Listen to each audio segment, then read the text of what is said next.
Boker Tov et Shabbat Shalom Vorah, Beshem Hashem Naaseh Venatzliach. On est aujourd'hui vendredi 28 du mois de mai et le Yud Zayin 17 du mois de Sivan. Un grand Mazal Tov à la famille, comment elle s'appelle la famille, j'ai oublié, Jonathan Lalou, Nachon, qui vient de rentrer son fils donc dans le Chalaké, à qui on souhaite de le faire grandir dans la Torah, les Mizot ou Maasim, Tovim, Amen, Ve Amen.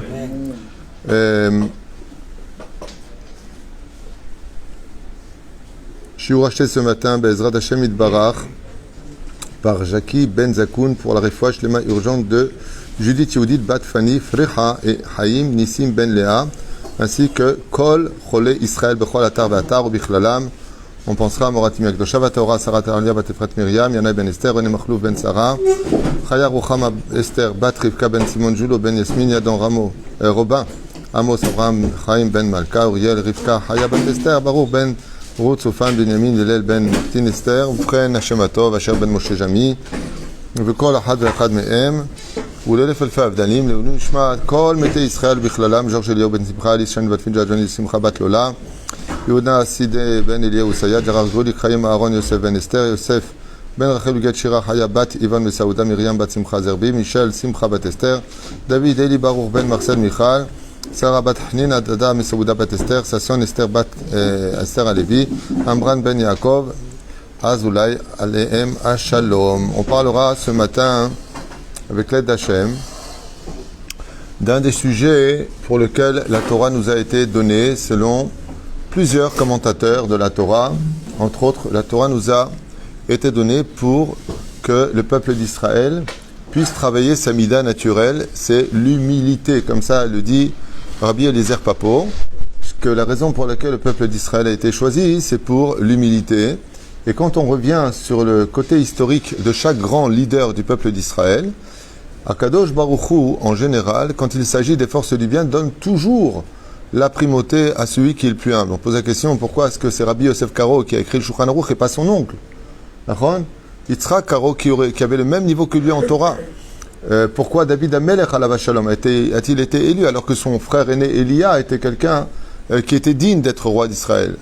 Et toutes les raisons que l'on trouve à chaque leader du peuple d'Israël, c'est parce qu'il était plus humble que les autres. Ce qui fait que Akadosh Baruch Hu est toujours à la recherche de la personne la plus humble parmi son peuple. Plus une personne est humble, et plus une personne est digne d'être leader. Mais le problème qu'il y a, c'est que des fois on confond entre l'humilité maladive et l'humilité de la Torah. C'est pour cela qu'en Remez, dans cette paracha de Be'alotecha à la fin, on nous donne les versets Ve'ha'ish Moshe anav me'od mikol ha'adam asher me'al penei ha'adama. Ve'ha'ish, et cet homme, l'homme Moshe, Lamed, si vous préférez, Ha'ish. Le mot, la lettre He du mot, et l'homme Moshe est l'homme le plus humble de tous les hommes de la surface de la terre, demande réflexion, car on aurait très bien pu dire Ve'ish Moshe, et l'homme qui est Moshe, Ish Moshe. Comment c'est Ish, vous êtes le Lamed. Vous allez mettre un He exactement, qui voudrait dire l'homme. Marad Ma'anien de voir qu'est-ce que ce He représente. Maran Ben Ishraï a tout de suite relevé, dans sa grande sagesse et son immense savoir, que la lettre E correspondrait aux 5 réincarnations d'âmes qui vivaient dans le corps de Moshe Rabbeinu. Il y avait 5 âmes en lui qui donner à Moshe toute la puissance énergétique suffisante pour être capable de tenir devant toutes les épreuves de la vie et d'être capable de parler panim el panim avec Akadosh Baruch Hu. Ce qui fait que Moshe, qui a pour Gilgul principal Hevel et Noach, on voit beaucoup de similitudes entre Noé et Moshe, que ce soit sur les eaux, dans la Teva, les uns comme les eaux de Moshe qui s'ouvrent, tandis que pour Noach ça s'est fermé. Moshe est venu réparer entre guillemets, toutes les erreurs, on va dire comme cela, de Noach. Et donc on parle de 5 niveaux d'âme, qui n'est pas le sujet du cours, puisque c'est un cours qu'on a déjà fait, je crois, il y a 5 ans, sur les 5 réincarnations de Moshe en lui-même. C'était super le cours, tu te rappelles de ce cours? J'ai fait Ve'ha'ish Moshe anav me'od. Là, ce qu'on va voir, c'est les 5 caractéristiques de l'humilité qui sont cachées dans Ve'ha'ish Moshe anav me'od. Ce He fait aussi allusion à 5 caractéristiques de l'humilité. Alors qu'est-ce que c'est être humble? On ne peut pas être un leader et être effacé. Un leader qui s'efface, il se fait manger par les autres.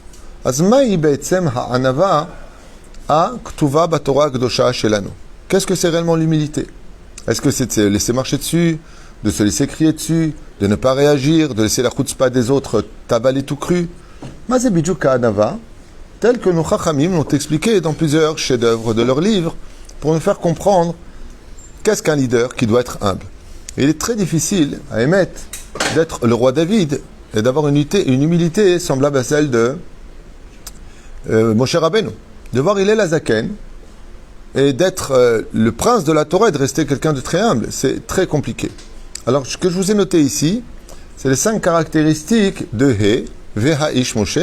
Quelles étaient les 5 particularités sur les milliards de particularités de la personnalité de Moshe qui est exemplaire sur tous les domaines, pour pouvoir comprendre Be'emet Ma'u Aïnyan. Vetechef Niten Kama Dugmaot Banose Hazeh. Le premier trait de caractère de l'humilité, comme l'explique le rabbi de Lubavitch, c'est d'avoir une totale connaissance de son potentiel et de ses capacités. Le rabbi, il dit, quelqu'un de humble, c'est quelqu'un qui est conscient qu'il apprend très vite. Il ne faut pas répéter 2 fois une chose. C'est bon, c'est enregistré, il n'y a pas besoin de le rappeler. Alors de dire, par exemple, c'est bon, je n'ai pas besoin de le répéter, tu sais très bien que je comprends vite. Ça pourrait paraître un peu orgueilleux. D'accord ? C'est vrai. Alors qu'est-ce que c'est l'humilité dans ce cas-là ? Réponse, mais od maouti du rabbi de Lubavitch, c'est de comprendre que ce potentiel ne vient pas de toi, mais que c'est un cadeau de Dieu. Et que, si donc c'est un cadeau de Dieu, quand tu es face à quelqu'un qui n'a pas ton potentiel, qui n'a pas ses qualités, qui n'a pas ce privilège, quelque part, l'humilité, c'est de réaliser que si Dieu avait mis ces mêmes qualités chez l'autre, il serait encore meilleur que toi peut-être. D'où la chute de Moshe face à Korach. Korach lui dit, tu es un imposteur, Veipol Moshe al-Panav. Et Moshe tombe. Pourquoi ? Parce qu'il voit chez Korach aussi, et effectivement c'est vrai, le potentiel de devenir le futur leader du peuple d'Israël. Et si Korach était resté à sa place, donc aurait fait preuve d'humilité, il aurait pu utiliser son potentiel au service d'Hachem, tandis que là, il a lutté contre Akadosh Baruch Hu, parce qu'il connaissait ses qualités, mais à la différence de Moshe, croyait qu'elles venaient de lui. En d'autres termes, pour Korach, il s'est créé tout seul. C'est pour ça qu'il n'y a pas plus orgueilleux que celui qui ne croit pas en Dieu. Parce que ça veut dire que pour lui, si, à l'effet du boomerang, le monde s'est créé tout seul, c'est que, aussi, je me suis créé tout seul.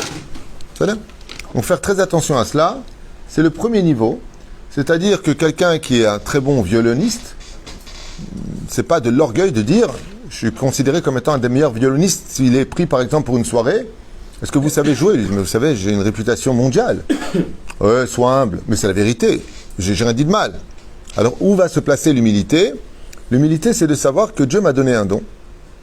Baruch Hashem qui me place aujourd'hui au premier rang.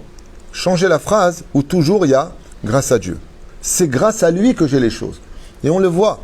On a vu des géants, vraiment des chefs-d'œuvre de la vie, où malheureusement leurs mains s'est paralysées, ils n'ont pas pu continuer à peindre, par exemple, ou leurs doigts ont eu des maladies comme de l'arthrose, ils n'ont pas pu continuer à jouer du violon, et ça n'empêche pas qu'ils savent le faire. Mais Dieu leur a dit maintenant t'arrêtes. Tout vient d'Hachem. C'est le premier degré qu'explique le rabbi de Lubavitch sur l'humilité de Moshe Rabbeinu.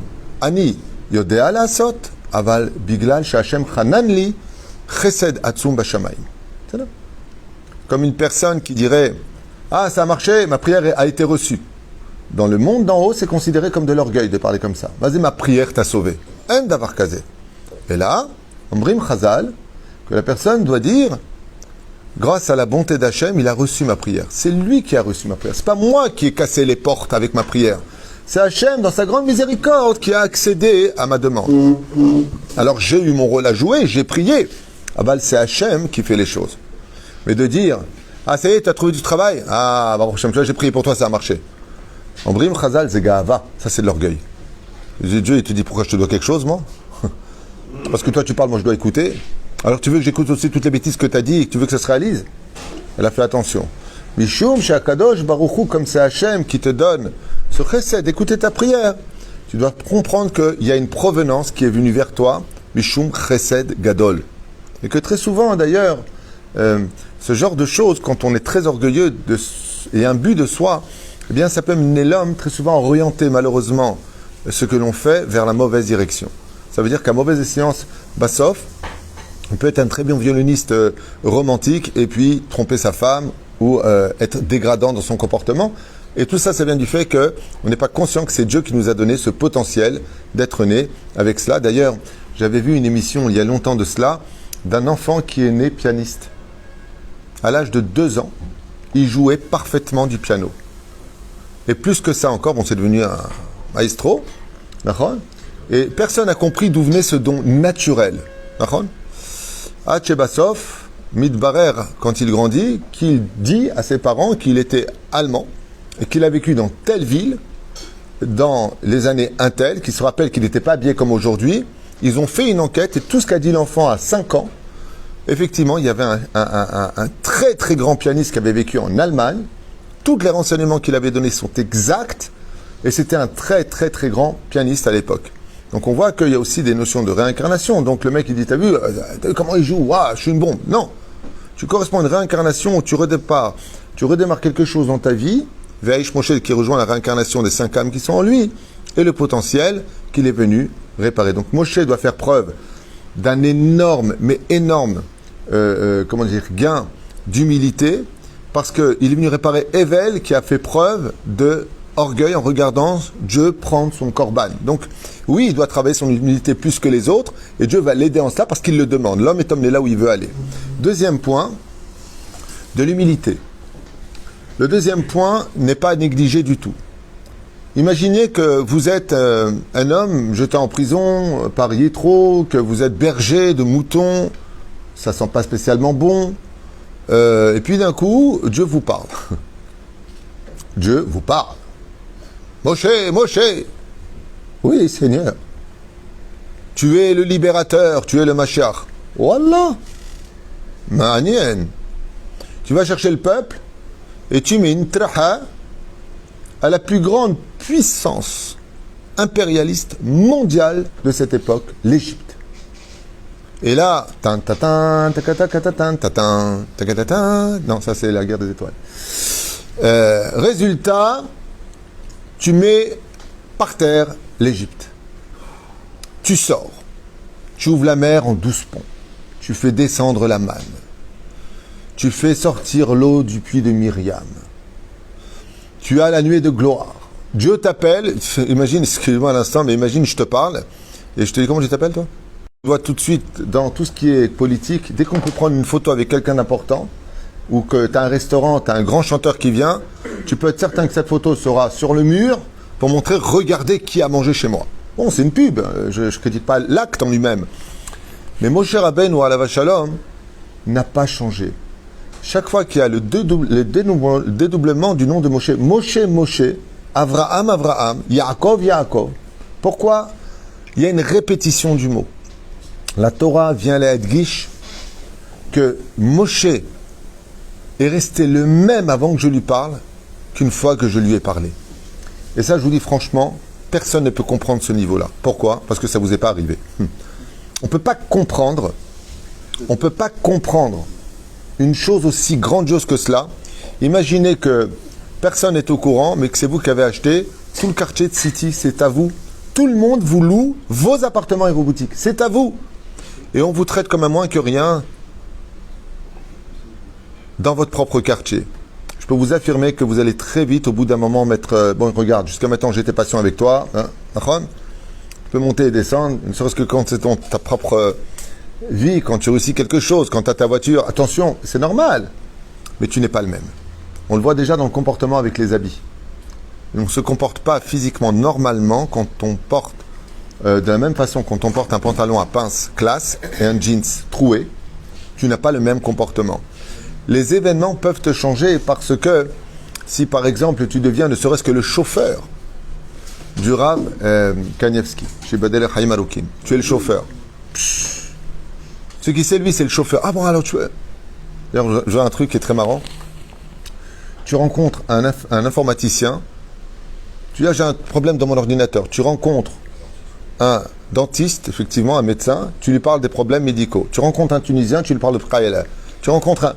Toujours, tu viens parler de la personne. Mais que la personne soit en face de toi et qu'elle ait tellement de connaissances, qu'on parle d'une personne qui est tellement élogieuse et qu'avec tout ça, il est resté le même que quand il n'était rien, comme on l'a vu avec le roi David, il a les Zaken. Tous ces grands, Rav Yosef, tous ces grands de la Torah, qu'ils soient en haut ou qu'ils soient en bas de l'échelle sociale, n'ont jamais eu les chevilles qui ont gonflé. Ils sont restés les mêmes. Et bien au contraire, ils ont eu honte que Dieu les appelle eux. Et d'où est-ce qu'on le voit? Le mot Vaïkra est écrit avec la lettre Aleph, dans la paracha de Vaïkra. Parce que Dieu a appelé Moshe. Il a dit non, Vayaker. Je ne veux pas que les gens... Quoi, je vais écrire que Dieu m'a appelé à moi. On voit avec Moshe Rabbeinu alav shalom que quand il voit par prophétie les descendants des enfants d'Israël et qu'il voit Rabbi Akiva, qu'est-ce qu'il dit? Mais pourquoi tu m'as donné la Torah à moi? Il fallait la donner à lui. Il est meilleur que moi. De là, on comprend le deuxième degré d'humilité de Moshe Rabbeinu. C'est-à-dire que ce n'est pas parce qu'il est devenu arriviste, riche du jour au lendemain, qu'il va changer quoi que ce soit vis-à-vis de ses enfants, vis-à-vis de sa femme, et cela jouer au-dessus en disant, et en oubliant toute la gratitude qu'il se doit vis-à-vis des autres qui l'ont mené à cette réussite. Moshe Rabbeinu, lo ishtana. Il est né Moshe, qui machiti minamaim, et il est resté Moshe dans le désert, à être le leader du peuple, gagner toutes les guerres, vécu des miracles incommensurables, et pas une seule fois. Moshe Rabbeinu a dit, c'est moi. D'abord, Nora Ve'ayom, je vous le dis, on ne peut que l'entendre. Pour le vivre, il faut que vous soyez d'un coup passé de ce que vous êtes aujourd'hui, donc déjà de grands personnages, parce qu'être juif, c'est déjà être quelqu'un de très grand, mais président du pays. D'ailleurs, on le voit. Quand tu montes, on est avec le roi Shaoul, par exemple, qui était Me'adan Vatan, qui est devenu roi. 2 ans plus tard, on le descend de son rôle de roi, il lâche pas le morceau. Bibi Netanyahu, pareil. Avec 13 ans que tu es au pouvoir. Tout le monde, la politique veut le virer. Ah, il s'accroche. Pourquoi? C'est dur de passer de Premier ministre d'un pays aussi centré dans l'histoire et de devenir une personne quelconque dans la vie. C'est très difficile. Et la crème Moshe Rabbeinu, pour lui, ça a été très dur aussi, il faut le savoir, comme ce sera marqué dans nos commentateurs, mais il acceptera volontiers, comme Dieu lui dira dans la paracha de Vaïtranan, Rav lach daber elai, m'aspique de parler maintenant, tu rentres pas en Israël, qu'est-ce qu'il dit Moshe? Pas de problème, il dit à Yoshua Benoun, Dieu maintenant c'est toi qui l'appelle. Il pose ses mains dessus, il est béni. Troisième point, de l'humilité. Un des points d'ailleurs les plus culminants. Laisser de l'espace aux autres. Dans la vie, des fois on sait tout. Mais ça peut arriver qu'on sache tout. On connaît les réponses à tout, on connaît les problèmes à régler. Une personne autodidacte avec beaucoup de potentiel peut arriver à résoudre beaucoup de problèmes. Mais l'humilité, c'est d'être capable, à l'image de la femme enceinte qui crée un espace à l'intérieur de son corps alors que tout était déjà bien compressé. Surtout si c'était une Tunisienne. Ouais. Et malgré tout, elle est capable de laisser 3 litres d'eau avec un enfant qui grandit. Laisser de la place à l'autre pour exister. C'est-à-dire que même si tu connais tout, des fois, apprends et accepte l'idée que combien même tu n'as besoin de personne, laisse vivre l'autre autour de toi. C'est pour ça qu'on voit chez Moshe Rabbeinu alav shalom qui reçoit les Ekenim, qui reçoit. On lui fait une réflexion, il dit peut-être, je vais vérifier. Mais Moshe, il n'a pas besoin de lui parler, il parle avec Dieu. Imaginez que vous soyez connecté à Dieu, donc Dieu, on ne parle pas n'importe qui, on parle de Dieu, ouais. Et vous avez un gugus qui vient vous voir et te dit non, t'as tort. Non mais franchement. J'ai besoin de toi, moi. Va te laver la bouche avant de me parler, il va te dire. D'accord? Pourquoi? Je suis connecté avec Dieu, si j'ai un problème, je vais le voir. Moshe Rabbeinu, on le voit au fur et à mesure dans la paracha de Ba'alotecha. Oui, on en a marre, on mange pas de viande. Il dit, oh, ça suffit, on va trouver une solution, mais on donne l'heure de la caille. Ou les Gamzo les Tova. Moshe Rabbeinu, on voit que tout le monde a le droit de s'exprimer avec lui parce qu'il est tellement humble qu'il atteint un des niveaux les plus essentiels de la vie du couple. Par exemple, qu'est-ce que c'est un couple? Un couple, c'est celui qui est capable de créer la 3e dimension. 1 + 1 = 3. Il y a toi, il y a moi et il y a nous. Pour créer le nous, il va falloir que je coupe une partie de moi pour te laisser exister dans mon existence.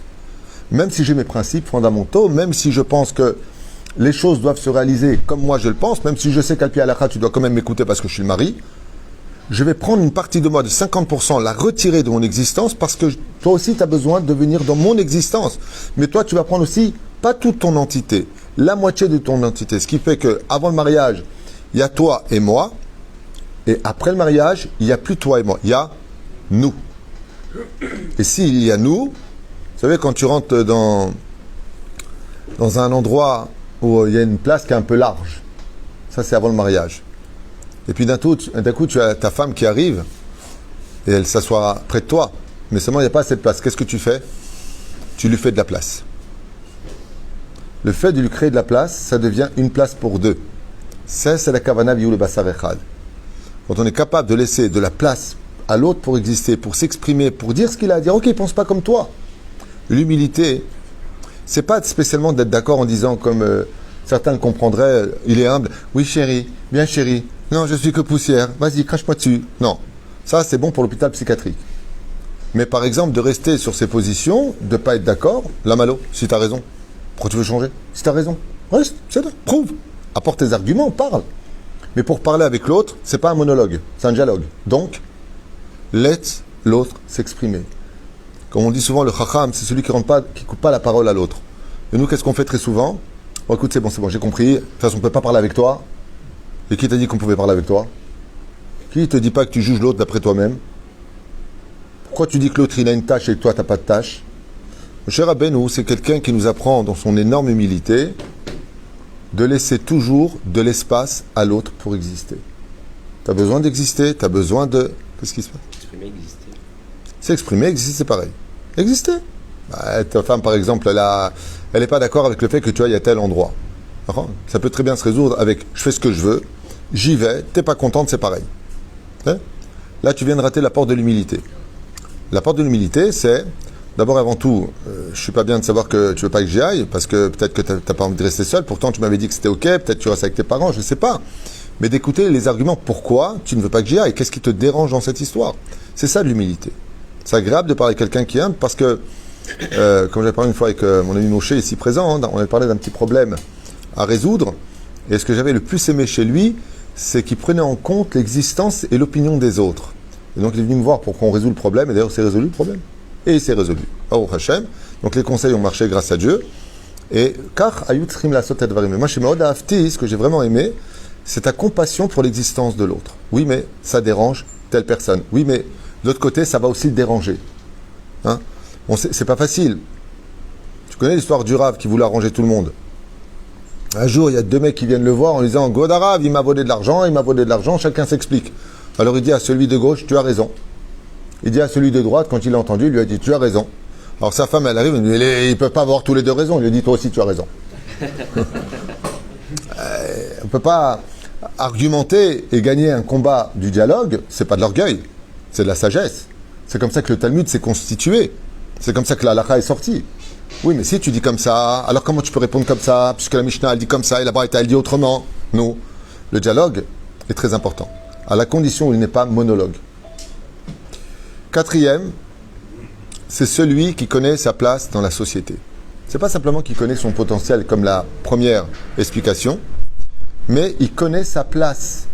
Quand tu es leader, quand tu es papa, t'es pas le fils, t'es pas le copain. Quand tu es grand-père, t'es pas le père. Connais ta place. Il arrive malheureusement dans la vie de tous les jours que les gens déplacent leur trône là où ils ne devraient pas la mettre. Je vous donne un exemple. Les beaux-parents arrivent à la maison. Un cas très connu dans le monde sfarade, peut-être plus que dans le monde ashkénaze. Mais le monde sfarade, c'est un monde au sang chaud, tout le monde le sait. Et surtout chez les Tunisiens et les Tunisiennes, quand ils arrivent chez, par exemple, leur fils, ils viennent chez leur fils. Ils ont oublié qu'ils viennent aussi chez leur belle-fille. Et connaître sa place, c'est pas tu débarques dans la cuisine et tu fais ce que tu veux pour faire plaisir à ton fils. N'oublie pas qu'il y a une maîtresse de maison, que la cuisine, c'est son domaine, et que cette belle-mère ne connaît pas sa place si elle n'est pas capable de demander l'autorisation à la belle-fille, qui est comme sa fille, même si elle lui a payé l'appartement, même si elle lui loue gratuitement l'appartement.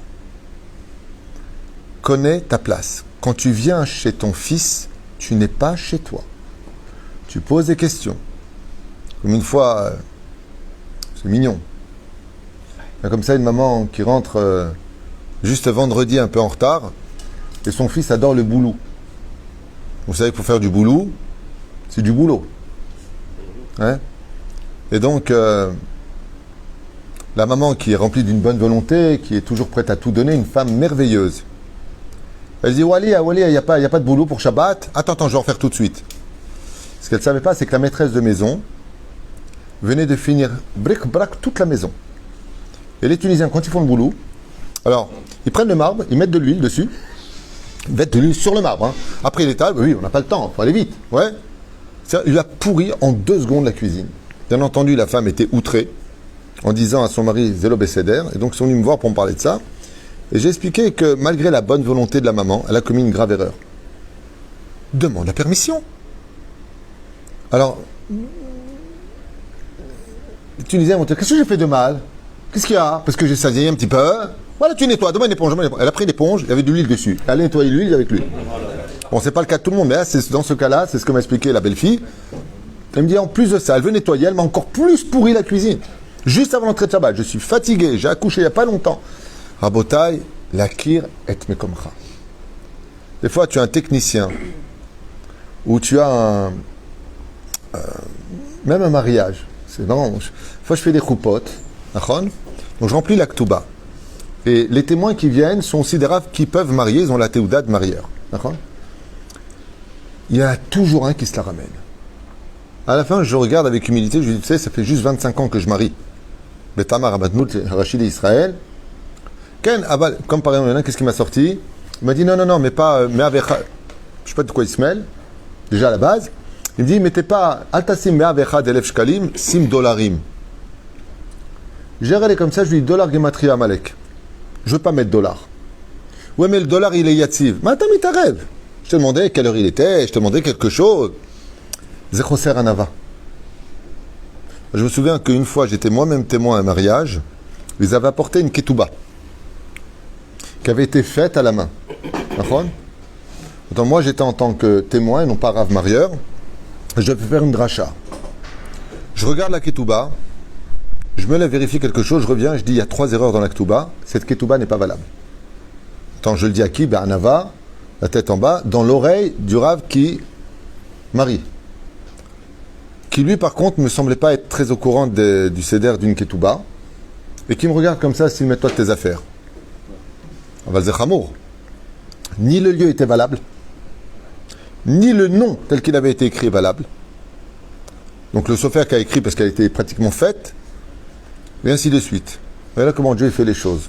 Je dis comme ça, je dis, je suis désolé, mais si vous voulez, j'ai une ketouba dans mon coffre, j'insiste lourdement, je vous l'amène et on la voit ensemble si vous voulez. Bah, sauf qui arrive, et c'est là où je suis choqué, un rave de la Rabbanout, que je connais très bien. Oh, Rav Tuito, ma champra. Je lui dis comme ça discrètement, tu devrais regarder la ketouba. Et là, il regarde la ketouba, il dit, ma pitam, yashpo, shalosh giot. Il y a ici 3 erreurs. Alors je comprends que la personne qui devait marier, en réalité, n'a pas le droit de marier. Et qu'ils ont fait venir un rave de la Rabbanout pour le seconder, sinon il n'a pas le droit de faire la choupa, et ainsi de suite. Aval, ayou. Donc dans ce cas-là, anigama kiret mekomi, aval, quand il y a des erreurs importantes, ça ne veut pas dire qu'on ne peut pas se mêler. D'où le fait de connaître sa place. Il m'a taillodéa, tatil. C'est comme le mec, il est mourant, il est un médecin. Ah, moi je suis chirurgien, mais je suis humble. Vous voulez quoi? Que je prétende sauver la vie de cet homme qui est en train de crever devant moi? Non. Ça s'appelle un débile mental. Vous êtes médecin? Oui, je suis médecin. Takiret mekomcha, si tu es médecin, t'es médecin. Ne ressemblez pas à ces gens qui, avant la teshuva, étaient droits, et après la teshuva, c'est devenu des mohnen, comme ça. Une poussière. Ça s'appelle des malades mentaux. Marche droit. T'as marché droit pour aller en boîte, marche droit pour aller à l'Yeshiva. Pourquoi tu fais comme ça? Je suis une poussière. Pourquoi? Tu as un problème ou quoi? Surtout que si on lui dit un mot de travers, le mec de la poussière il vient un rocher, tu vois, une montagne. C'est quoi cette ménica de balle? Non, quand tu auras 90 ans, tu marcheras comme ça, la tête en bas. En attendant, tu es ben Adam normal. Juste apprends à connaître ta place. Aujourd'hui, une des raisons principales pour lesquelles il n'y a que des bras de fer dans les couples et que les gens aillent jusqu'au divorce, ça vient d'essentiellement ce problème. Ce manque d'humilité vient du fait que personne ne connaît sa place. Les femmes sont devenues des hommes, les hommes sont devenus des femmes, ou des fois les femmes sont devenues des femmes hommes. C'est un truc de fou ce qui se passe. Je ne sais même plus comment qui se marie avec quoi fait qui. Tout simplement parce qu'on ne connaît pas. Aujourd'hui, vous vous rendez compte, j'en ai parlé récemment dans une réunion, que les psychologues des parents, c'est les enfants. Vous vous rendez compte que des enfants aujourd'hui, c'est eux qui raisonnent leurs parents? Où est-ce qu'on va? Le monde est à l'envers, donc il est orgueilleux. Pourquoi il est orgueilleux? Selon ce principe fondamental, qui est la quatrième raison du He, Veha'ish, l'homme akiret mekomo. Il ne connaît pas sa place. Pour finir, c'est un proverbe très connu qui dit en français trop bon, trop CON. C'est ça? Tout le monde le connaît. Aval, vient ce verset-là, il nous dit Zelonachon. Plus tu es bon dans ce monde, plus tu es généreux dans ce monde, même si on t'a rendu le mal pour le bien que tu as fait.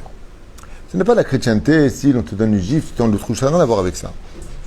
Tu devras toute ta vie ressembler au plus haut degré de l'homme. Pourquoi on appelle l'homme Adam? Parce qu'il est venu de la terre. Pourquoi Dieu l'a fait sortir de la terre? Pour enseigner que la racine de l'homme doit être aussi humble que de la terre. Ve'aish Moshe anav me'od mikol ha'adam asher me'al pene ha'adama, de la terre. Et quel rapport avec cet enseignement de la terre? On marche sur la terre, on envoie les égouts sous la terre, on urine donc sur la terre, on crache sur la terre, on creuse la terre, on ne respecte pas la nature. Mais en fin de compte, quand on observe les siècles, qui a toujours le dernier mot sur l'homme? La terre. Bassov, c'est la terre qui mange l'homme. C'est elle qui l'ensevelit. Et de là, une personne doit savoir, Ve'aish Moshe Anav. Pourquoi il était Anav? Pourquoi il est tombé sur sa face à même le sol? Parce qu'il avait toujours devant lui cette dimension extraordinaire que même si la terre paraît totalement inoffensive et qu'on fait d'elle ce que l'on veut, Bassov, ce sera toujours le humble qui gagnera tous ses combats. Celui qui est humble et qui se souvient que dans la vie, on doit être comme la terre parce qu'on est venu de la terre et on retournera dans la terre. Misha'anav, Bassov, Yarviach, Tamid. C'est parce que Rachel était humble. C'est parce que Léa était humble. C'est parce que Sarah, Rivka, parce que le roi David était humble. Parce que tous ces grands leaders de la Torah ont été des gens humbles, que Akadosh Baruch Hu s'est donné le luxe de pouvoir les élever. Car quelqu'un qui s'élève de lui-même, Dieu ne peut pas l'élever puisqu'il s'y est mis. Mais quelqu'un qui se voit aussi bas que la terre, alors qu'on vit sur la terre, et que la terre nous donne de quoi manger, ainsi est l'humilité dans la famille, dans la vie de chaque juif et de chaque personne. Quand une personne est humble, elle est productive comme de la terre. Et à la fin de la vie d'une personne, ce sera toujours le humble qui aura toujours le dernier mot, à l'image de la terre qui avale tout celui qui lui a marché dessus. Baruch Adonai l'olam amen v'amen. Wa shenema refat hanefesh u'refuat haguf, l'Hashem hatov hadagul v'achashuv, qui a acheté donc ce shiur sur l'humilité, les 5 points d'humilité. Jackie Ben Zakoun Ayakar, pour la refouach shlema urgente de Judith, Bat Fanny, Friha, Echaim, Nissim, Ben Léa, ainsi que Kol Cholei Israël. Toda, Rabba, Shabbat, Shalom.